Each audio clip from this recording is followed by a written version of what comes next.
오늘 메시아가 오시면 이루어질 일, 이런 제목의 말씀을 통해서 은혜를 나누려고 합니다. 대통령 선거를 앞두고 있습니다. 우리는 선거 때가 되면은 보다 나은 나라를 꿈꿔왔습니다. 이 사람이 대통령이 되면 우리가 대통령을 잘 뽑기만 한다면 좋은 세상이 올 것으로 기대하고 그 일에 무척이나 관심을 기울여 왔습니다. 그러나 그때마다 세월이 흘러가며 기대는 서서히 실망으로 바뀐 그런 경우가 참 많이 있지요. 이번에도 사람들은 이게 나라냐 자주 섞인 푸념을 들어놓으면서 정말 더 좋은 나라를 세울 수 있는 그런 사람이 없을까를 찾아보고 있습니다. 근데 문을 열어도 그리고 안을 들여다봐도 잘 보이지 않는 것이 요번에 선거인 것 같아서 안타깝기도 합니다. 자, 과거 구약시대 유대인들도 그러했습니다. 나라가 어려울 때는 이 나라가 더 부강한 나라로 든든하게 세워지기 위해서 하나님이 다윗과 같은 메시아를 보내주셨으면 좋겠다. 다윗과 같은 정치 지도자를 보내주셨으면 얼마나 좋을까. 그들은 그렇게 정말 좋은 지도자를 열망해왔습니다. 그런 열망들이 메시아 사상으로 발전이 되지요. 그런데 우리 하나님께서는 여러분 메시아를 보내주신다고 분명히 약속하셨어요.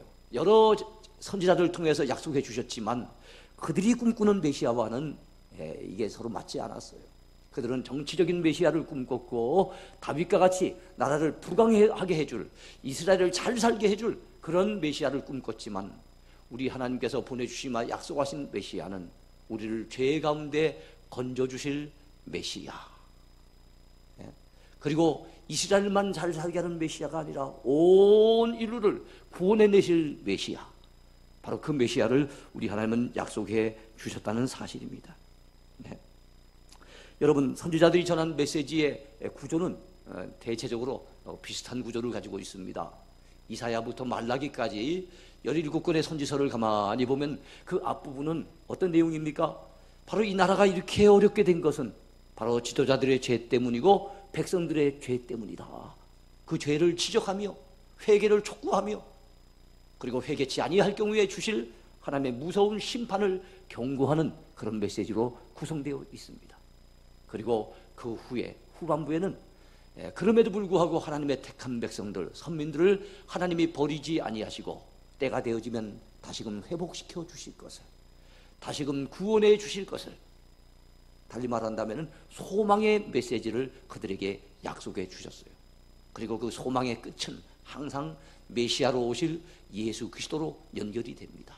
메시아가 오시면, 그분이 오시면, 하나님이 그 메시아를 보내주시면 온전하게 회복될 것이고 온전한 구원이 이루어지게 될 것을 약속하고 있습니다. 자, 먼저 오늘 생각해 볼 제목은요, 메시아 강림 시기의 특징에 대해서 살펴보겠습니다. 메시아가 강림하시면 어떤 특징이 나타날까요? 먼저 메시아가 강림하시면은 하나님의 성전이, 하나님의 교회가 세계의 중심이 될 것을 말씀하고 있습니다. 여러분, 미가서 4장 1절을 보시기 바랍니다. 끝날에 이르러는 여호와의 전의 산이 산들의 꼭대기에 굳게 서며 작은 산들 위에 뛰어나고 민족들이 그리로 몰려갈 것이라 그랬습니다.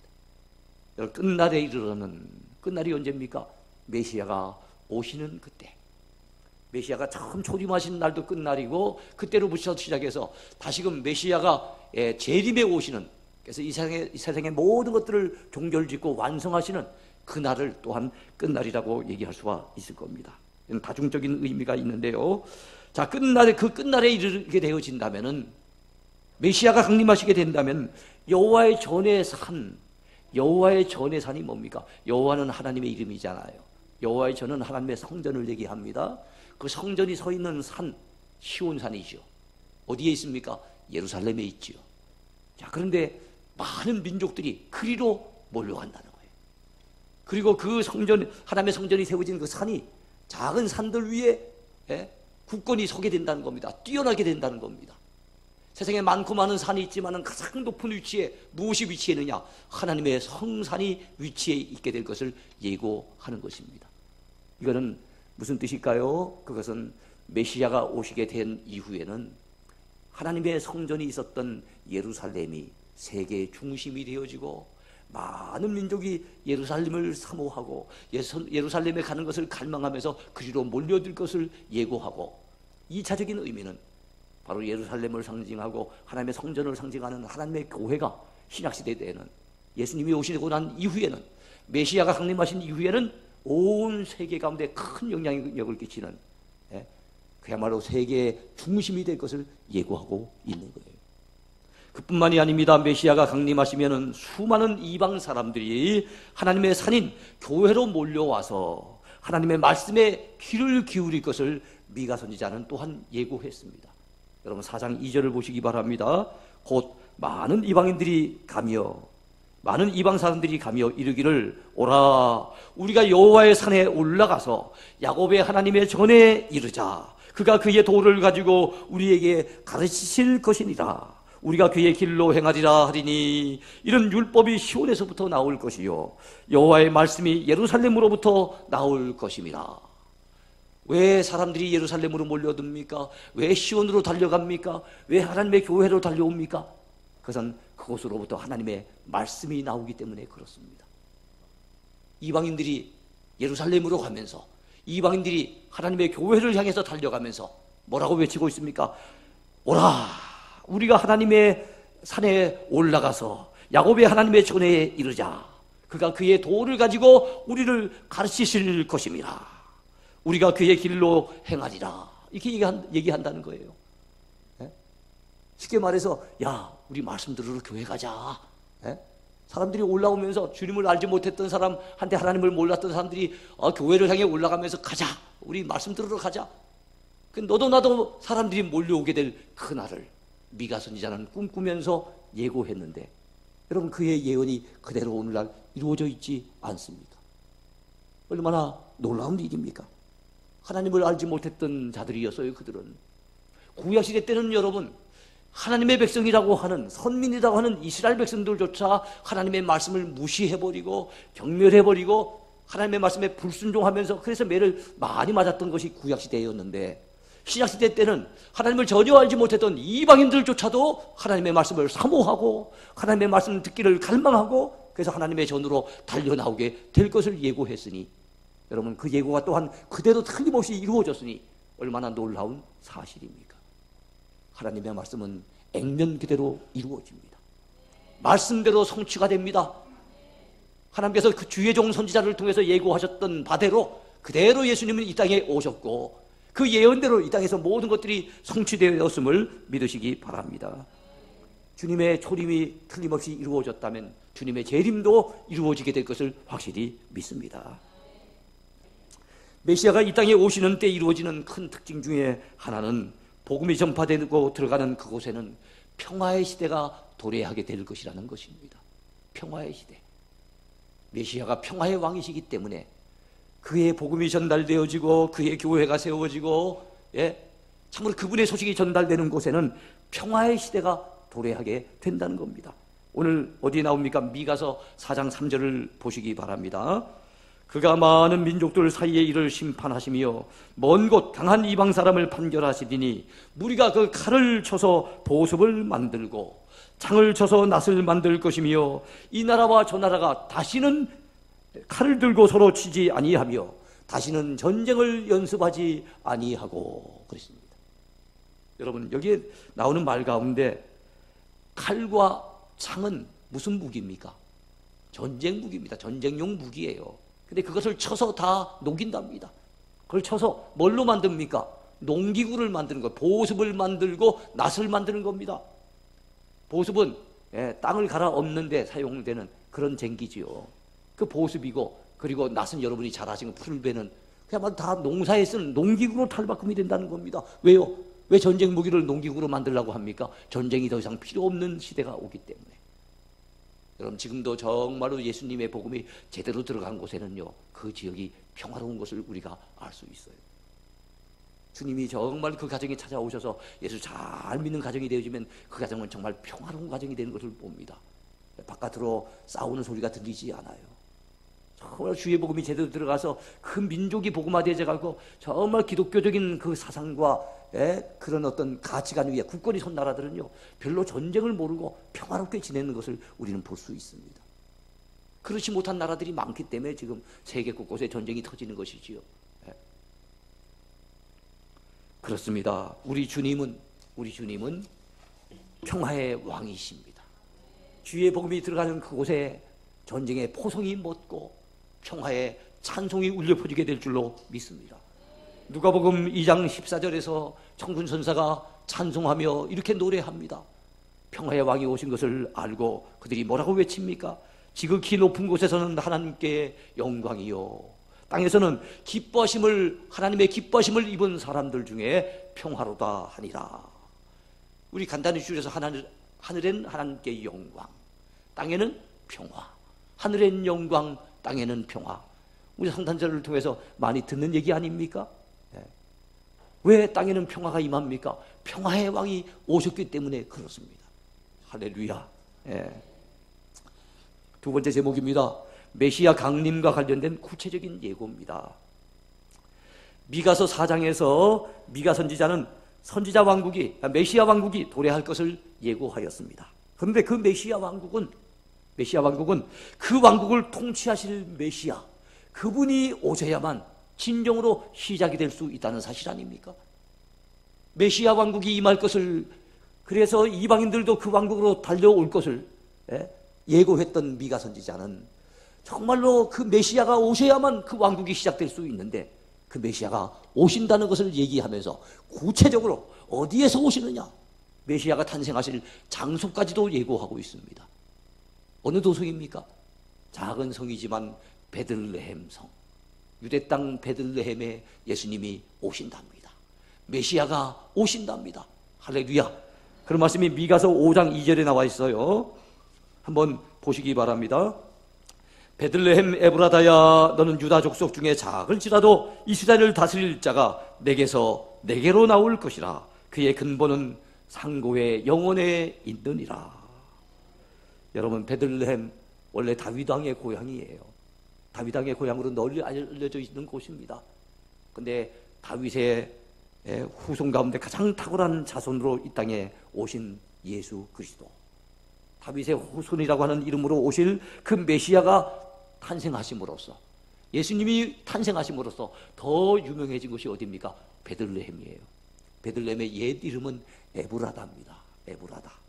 우리로 친다면 대구 달구보라, 경주 설아보라, 여기 해당되는 게 무엇입니까? 베들레헴 에브라다야, 이 말이에요. 두 말이 같이 겹쳐지면서 강조가 되고 있는 거지요. 여러분, 베들레헴은 떡집이라고 하는 뜻이 있습니다. 에브라다는 열매가 많다라는 그런 의미가 있어요. 그야말로 주님이 탄생하실 곳, 메시아가 이 땅에 탄생하실 곳은 떡이 풍성한 떡집에다가 열매가 많은 곳이에요. 그야말로 어떻게 보면은 상징적인 의미로 메시아가 이 땅에 오심으로써 이 땅이 풍요로워질 것을, 이 땅에 놀라운 풍성한 축복이 임하게 될 것을 예고하고 있는 장면입니다. 그런데 여기서 우리가 이 땅에 오신 메시아와 관련해서 알아야 될 굉장히 중요한 사실이 하나 있습니다. 이쯤에서 우리가 생각해 보지 않을 수 없어요. 그 메시아는 비록 베들레헴에서 탄생하시지만, 비록 처녀 마리아의 몸에서 나시지만, 우리 인간과 같은 몸을 가지고 이 땅에 탄생하시지만, 우리 예수님은 우리 인간, 우리들과 똑같은 분일 수는 없다는 사실입니다. 그분은 이 땅에 오시기 전 태초부터 계신 분입니다. 그분은 영원히 계실 분이십니다. 인간은 유한한 존재잖아요. 우리 해봤자 그저 7, 80년, 90년 살다가 떠나는 존재지 않습니까? 그렇지 않습니까? 근데 우리 예수님은 태초부터 계신 분이고 영원히 계신 분이라는 거예요. 그 주님이 말씀하십니다. 볼지어다 세상 끝날까지 내가 너희와 항상 함께 있으리라. 요한복음 1장에 보면 이런 말씀이 나옵니다. 태초에 말씀이 계시니라. 이 말씀이 하나님과 함께 계셨으니 이 말씀은 곧 하나님이시니라. 그가 태초에 하나님과 함께 계셨고 만물이 그로 말미암아 지은 바 되었으니 지은 것이 하나도 그가 없이는 된 것이 없느니라. 그 안에 생명이 있었으니 이 생명은 사람들의 빛이라. 할렐루야. 그래요. 태초부터 하나님과 계신 말씀 되신 예수 그리스도. 그분이 아니었다면 이 세상은 존재할 수가 없어요. 이 세상의 모든 것들은 그분에 의해서 지어진 것입니다. 그분은 창조주 우리 주님이십니다. 그 속에 생명이 있어요. 근데 그 생명은 사람들의 빛입니다. 어둠 속에 살아가고 있는 불쌍한 사람들에게 빛을 비춰주시는 생명의 빛 대신 예수 그리스도. 그분이 메시아로 이 땅에 오신 겁니다. 그 메시아가 오실 것을 미가 선지자는 예수님 700년 전에 이미 예고했고, 그 예고대로 예수님은 베들레헴에서 탄생하신 줄로 확실히 믿습니다. 얼마나 감사합니까? 사랑하는 성도 여러분, 미가 선지자가 미가 5장에서 여러 차례 강조한 것 중에 또 하나 우리가 알아야 될 부분이 있습니다. 그것이 바로 무엇인가 하면 남은 자 사상입니다. 남은 자 사상. 자, 이 땅에 메시아가 오시면 평화의 시대가 도래하고 그분이 평화의 왕이 되어져서 우리를 다스리시고, 그리고 우리는 그분을 통해서 구원받고 회복되어지는 놀라운 역사가 임하는데, 여러분, 그 예수님을 통해서 구원받게 될 주의 백성들이, 여기 성경대로 얘기한다면 남은 자가, 왜 남은 자라고 얘기합니까? 다 죄악 가운데 달려가고 다 마귀 따라 떠나가고 다 하나님을 등지고 세상 가운데 나갈지라도 하나님 편에 서서 남아있는 그 사람, 믿음을 간직하고 하나님을 의지하기 위해서 남아있는 그 사람, 그 사람이 이스라엘 가운데만 일어나는 것이 아니라 이방 나라 여러 민족 가운데서 많이 일어나게 될 것을 여러분 예고하고 있어요. 미가 선지자가. 여러분 한번 볼까요? 미가서 5장 7절을 보시기 바랍니다. 자, 미가서 5장 7절. 야곱의 남은 자는 많은 백성 가운데 있으리니 그들은 여호와께로부터 내리는 이슬 같고 풀 위에 내리는 담비 같아서 사람을 기다리지 아니하며 인생을 기다리지 아니할 것이며. 그래, 사람을 기다리지 아니하고 인생을 기다리지 않는다는 건 뭡니까? 사람을 기대하고 사람을 의지하는 인생이 아니라는 거예요. 8절에 봤더니 야곱의 남은 자는 여러 나라 가운데와 많은 백성 가운데 있으리니 라고 또 말씀합니다. 즉 이스라엘 나라 가운데만 있는 게 아니라는 거예요. 바로 여러 이방 나라 가운데 이런 하나님을 기다리고 하나님을 의지하는 사람들이 많이 일어나게 될 것을 예고하고 있는 것입니다. 우리는 지난주에도 요나서의 말씀을 통해서 하나님은 이스라엘 백성들만 아끼시고 그 생명들만 구원하시는 하나님이 아니고 참으로 니느웨 백성들, 이방 나라 생명도 참 하나님은 아끼시고 아끼신다는 것을 우리는 요나서 말씀을 통해서 배웠습니다. 그렇습니다. 우리 하나님의 구원 계획은 이스라엘만을 향한 것이 아니에요. 바로 여러 나라, 여러 민족 가운데 이방인들조차도 다 메시아를 통해서 구원받기를 우리 하나님은 기대하고 계시고 그것을 원하고 계신다는 것을 믿으시기 바라요. 우리 한 사람만 구원받는 거 하나님 원하신 게 아니에요. 이 말씀을 적용해 보면 나를 통해서, 예수 믿는 우리를 통해서 내 주변에 있는 내 가족, 내 친척, 내 이웃, 내 친구들까지 더 많은 영혼들이 구원받기를 우리 하나님은 기대하고 계시고 원하고 계십니다. 그런데 유대인들은 잘못된 선민사상에 빠졌잖아요. 그래서 그들은 우리 민족만 선택받은 민족이고, 그래서 구원받는 것은 우리들만 구원받는다 생각하고, 이방인들은 지옥에 갈 불쏘시개라고 생각을 하고 이방인들이 구원받는다는 건 아예 생각도 못했어요. 그게 요나 선지자가 여러분 니느웨 가서 말씀 전하라고 하는 하나님의 명령을 저버리고 도망쳤던 이유도 이상하다, 하나님이 왜 이러실까, 저 백성은 구원받을 아무런 자격이 없는 백성인데 자기 나름대로의 고집과 생각 때문에 하나님의 명을 거역했던 걸 우리가 알고 있지 않습니까? 잘못된 선민사상이에요. 오늘날도 나만 복받으면 되고 나만 구원받으면 되고 나만 잘되면 된다는 생각은, 그런 생각을 가지고 있다고 한다면 여러분 옛날 구약시대 때 유대인들이 가졌던 잘못된 메시아관, 잘못된 선민사상에 우리도 빠져 살게 되는 겁니다. 하나님은 우리가 구원받는 걸 기뻐하시고 예수 그리스도 안에서 우리가 복받고 은혜받기를 하나님은 원하시지만 우리를 통해서 더 많은 영혼이 구원받기를 하나님은 기대하고 계십니다. 이런 말씀을 여러분 어느 날 예수님께서 제자들 앞에서 말씀을 전하시면서 선한 목자에 대한 메시지를 전하시면서 이런 말씀을 전하신 바가 있어요. 여러분 요한복음 10장을 보시면 이런 말씀이 나옵니다. 나는 선한 목자라. 나는 양을 위하여 목숨을 버리노라. 또 이 우리에 들지 아니한 다른 양들이 내게 있어 내가 인도하여야 할 터이니 그들도 내 음성을 듣고 한 무리가 되어 한 목자에게 있으리라. 제가 몇 절이라고 정확히 얘기 안 하고 나갈 때는 여러분 찾으라고 하는 얘기가 아닙니다. 열심히 들으라고 하는 얘기예요. 여러분 몇 절인 줄 알아서 찾아 헤매다 보면 핵심 다 놓쳐버리고 다 잃어버리잖아요. 예, 설교 시간은 열심히 찾고 적고 하지 마세요. 열심히 듣는 게 제일 중요합니다. 믿음은 들음에서 나며 들음은 그리스도의 말씀으로 말미암는다 그랬어요. 듣는 데서 믿음이 생기는 거예요. 들음으로써 주의 말씀을 들음으로써 은혜를 받는 겁니다. 주님은 선한 목자래요. 양들을 위해서 목숨을 버리겠다고 말씀하십니다. 그러시면서 이 우리에 들지 아니한 다른 양들을 언급하세요. 요즘 모르신다면 우리 동행교회라고 하는 울타리 안에 들어와 있지 아니하는 다른 양들을 주님은 관심을 가지신다는 거예요. 우리에게 관심이 없다는 뜻이 아니고 당연히 우리들 관심을 가지시지만 여기에만 관심을 두시는 주님이 아니라 우리 밖에 있는 다른 양들, 바로 주님 앞에 돌아와야 될 다른 양들, 그 양들에 대해서 주님은 관심을 가지신다는 겁니다. 그래서 누가복음 15장에서는요 양 99마리를 두고 길을 잃어 헤매고 있는 한 마리 양을 찾아서 나서는 목자의 그 이야기를 주님이 들려주시지 않습니까? 주님은 그런 심정으로 오늘도 주의 품으로 돌아오지 아니하는 불쌍한 심령들, 탕자와 같이 세상에서 방황하고 있는 많은 영혼들을 주님은 찾고 계십니다. 오늘 우리를 통해서 그들에게 복음이 전달되기를 원하시고 오늘 우리를 통해서 그들이 주의 품으로 돌아오기를 주님은 기다리고 계신다는 것 기억하시기 바랍니다. 우리가 5월 21일 초청전도잔치를 계획하고 있습니다만 우리가 그냥 나와는 아무 상관이 없는 일들로 넘기지 마세요. 우리 모두가 이번 기회를 통해서 내 주변에 죽어져가는 무심령, 하나님의 품에 돌아와야 될 다른 양이 있는지를 찾아보십시다. 정말로 한 마리 양을 찾아 나서시는 그 주님의 심정으로 우리가 전도할 대상자를 찾아서 주께로 인도해 낸다면 우리 하나님 참 기뻐하실 줄로 믿습니다. 말씀을 맺습니다. 2700여 년 전 미가 선지자의 예언대로 베들레헴에서 탄생하신 예수님은 하나님께서 우리를 위해 보내주신 메시아가 되십니다.